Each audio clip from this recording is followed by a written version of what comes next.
about Sweden last night in which he appeared to reference a non-existent incident. Mr. Trump tweeting tonight, "My statement as to what's happening in Sweden was in reference to a story that was broadcast on Fox News concerning immigrants and Sweden." CNN White House correspondent Athena Jones is in West Palm Beach, Florida, near Mar-a-Lago, where the president is spending the weekend. So, Athena, you were at that rally last night where the president made these comments. Was it clear he was referring to a Fox News report?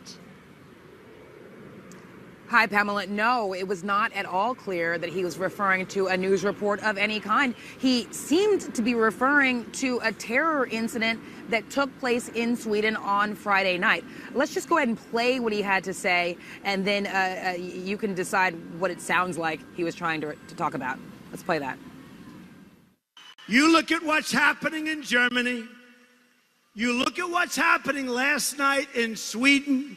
Sweden. Who would believe this? Sweden. They took in large numbers. They're having problems like they never thought possible.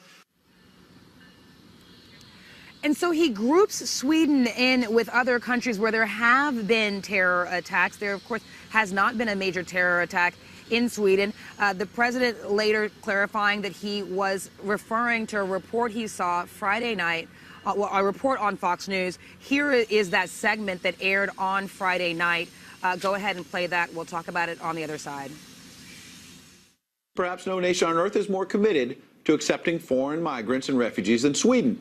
2016 alone, the country accepted more than 160,000 asylum seekers, despite having a population of less than 10 million people. Only 500 of these migrants were able to get jobs in Sweden. But if these arrivals aren't able to work, they're at least able to commit crimes.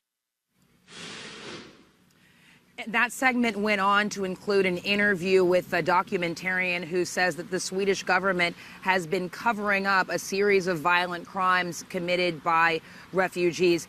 What's clear here is that the president is an avid viewer of cable news. He gets a lot of his information from cable news, but this lack of precision, the fact that he made it sound like he was talking about a specific terror incident, the fact that he likes to repeat things that he's been told or has heard without really checking them, that proved problematic. It left a lot of people scratching their heads, including a former prime minister of Sweden who tweeted at him, you know, what is he smoking? Questions abound. Now at least we have some clarity on where he got the information. But the fact of the matter is the president's words matter, and there are people all over the world who are essentially hanging on his every word. And so it's important that what he says has some backing and to be clear on what he's getting at. Pamela? And we're told that the Embassy of Sweden just responded to the president's tweet saying that he learned about this on Fox News. We're going to talk about this with our panel. Athena Jones, thank you very much for that. Athena there in West Palm Beach, Florida. And I want to bring in that panel, Julian Zelizer, historian and professor at Princeton and author of The Fierce Urgency of Now, Michael Daly, special correspondent for the Daily Beast, and Lynn Sweet. She is the Washington bureau chief for the Chicago Sun-Times.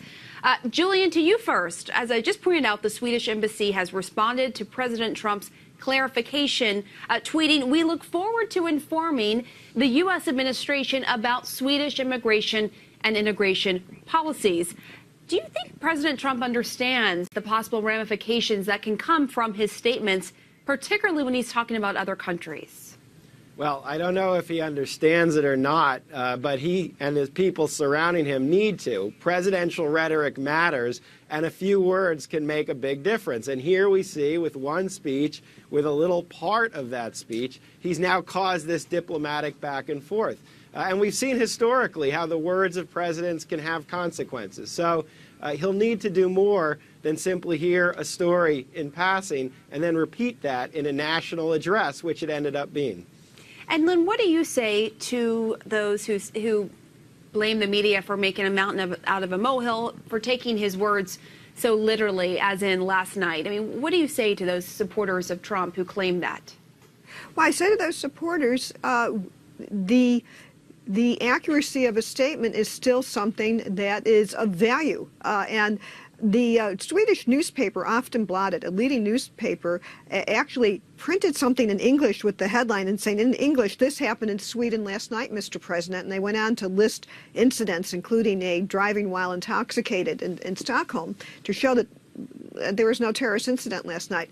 But to your point, I cannot say here that I have the complete answer in talking about what I think is a delegitimization attempt by the president on the news. But I know that in the meantime, what we do is when a president or an alderman say things that are not accurate, it is the press's role to try and put out the facts for people to have in their availability. And that's what we do. And we're in a new era here with President Trump. But I think to your question, this is what journalists do, and this is what we've been doing. And the irony is that just yesterday, you know, he was going after the media, saying the media is America's enemy. CNN was included in that group, and yet he's citing something that he saw on cable news, and he's someone who, of course, could get clarification on anything he wants, right? When it comes to matters that are sensitive, such as talking about another country. Michael, what is your take on that? I think, you know, there's nothing new about this guy. I mean, his family's of German extraction. If you look at Art of the Deal, he says he's Swedish. I mean, when he said Sweden, do you believe it? I'm thinking, yeah, I remember when he said Sweden. And, you know, if you take an accurate book about him, which was Wayne Barrett's book, was the definitive book that was substantiated by the New Jersey Gaming Commission, I remember when he was serving jury duty, I happened to be sitting next to him. I made myself sit next to him back at the beginning of all this. And I asked him about Wayne Barrett. He said, the most dishonest person ever. And that just, you know, it isn't like he's changed. And with these tweets, I think you got to think about why he's doing it. I mean, I saw him just sitting jury duty with no one paying attention to him, and that was not easy for him. And I think of him up in the White House after business hours. He's sitting by himself. If there's anybody around there, it's Mr. President, which is what they'd say no matter who's the president. And there's this thing where he can send this tweet and get the whole world talking about him. I mean, we're all talking about it. We're not really talking about his policies. We're not talking about what he's doing. We're talking about Donald Trump. And you go anywhere in America, you get in the subway, you get on a bus, you go out to Queens, you go to Brooklyn, you go on the other side of the Hudson River, all they're talking about is Donald Trump. And every time it dies down, he comes out with a couple of tweets and everybody starts talking again. Okay, but so there's nothing new about it. I want to actually pull up this tweet from Chelsea Clinton in response to what the president said. She tweeted, "What happened in Sweden Friday night? Did they catch the Bowling Green massacre perpetrators?" Referring to what Kellyanne Conway said about a non-existent event in Bowling Green. But Lynn, is there a potential risk to Democrats focusing on what Trump is saying versus what he is doing and signing? Well, yes, and that was very, you know, we're raising the level of, I guess, of repartee on Twitter. Here's the most important thing I think we should be watching for. President Trump is delivering a speech to a joint session of Congress at the end of the month. If this was any other administration, we would be spending the weekend talking about how the president and his aides were going over the presidential address where he addresses the members of Congress in the House chamber for the first time. We're not even talking about this. So I think the idea that soon he will have to translate his ideas into legislation he supports or doesn't support, policies that he's either going to urge Republicans to embrace or not, and his next big speech of note, as I said, will be a joint session to Congress. They don't call it a State of the Union when a president is in the first year because there's not time to assess the State of the Union. So we'll see if his aides even start talking about the work that they're doing on what will be a very significant speech, not in a rally, not a friendly audience, but with dozens and dozens of, even hundreds of Democrats in the room. Well, do you think, I'm just curious on the point you're making, do you think this is intentional on the part of President Trump to sort of deflect from focusing on that? I think it's more. Sorry. Go ahead, Julian. No, Go ahead. Julian. I mean, I think there is the politics of distraction, but this argument about Sweden is related to his argument about immigration and refugees. And he is building support both for an executive order that's been in the press today to tighten controls over immigration, and he's going to reissue an executive order on the refugee ban. And that's where the comments about Sweden actually fit into that speech.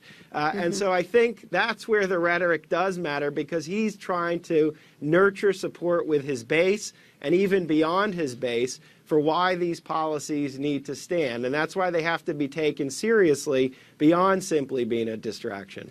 And just quickly, Julian, just for context, I think that's important. It is clear this president is hyper aware of the press that covers him and watching cable news. I mean, Sweden's a prime example. He's watching Fox, got that information, then went to this rally and said it. How does that stack up to past presidents and how much they consume the media that covers them? That's not new. Lyndon Johnson used to have all three networks running in the Oval Office so he could see how he was being covered on issues like Vietnam. He was destroyed when Walter Cronkite turned against the war. And there's many examples of this. So all presidents are consumed with the news. Most presidents, though, get their information somewhere other than simply the news. They confirm, they look at the investigations that are put before them, and nor do they set out to attack the media as an institution as a main item of their first 100 days. So those are the differences, even though this is a common problem that presidents confront, how they are covered. Michael, final word to you. I don't think he's that deliberate. I think you're talking about a guy with pretty meager inner resources, and I just don't think that he plans that far. I just think it's of the moment with him. It's what grabs him of the moment. I don't think he's sitting there going, well, if I'll do this, I'll get the press to do this, or I'll raise my base or this. It's just like, let's see what happens. I mean, before Twitter, there would be a guy who sounded very much like Donald Trump, would call up and would say he was either John Barron, right, or John Miller. And he would say, I hear that Donald is doing this, and Donald is going out with this, and Donald is doing this. And then the next day it'd be in Page 6. So, I mean, this is like... Because he was impersonating as a gone global person. Yeah, just for context well, there. He sounded. Well, I'm trying to be not fake news here, but everybody I know who ever heard that voice, it sounded an awful lot like Donald Trump, and it's just, and it actually, in one deposition, he admitted that he used that name sometimes, but I just think it's that gone global. I mean, and it's very difficult to compare him to any other president because that's not what you're dealing with here. That's not who this is.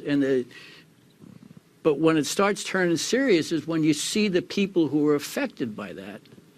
I mean, I was at a mass at 6 a.m. this morning out in Corona, Queens, and it's packed. It's all with the restaurant workers are going to go make everybody else's brunch. They're going to mass, and they're scared. I mean, they're all Nicaraguans, I'm sorry, I get going on this. No, I know you're passionate. You're passionate about it, Michael, for sure. Well, thank you to the three of you for coming on. Michael Daly, Julian Zelizer, Lynn Sweet. We do appreciate it. Thank you. Thank you. And still to come, as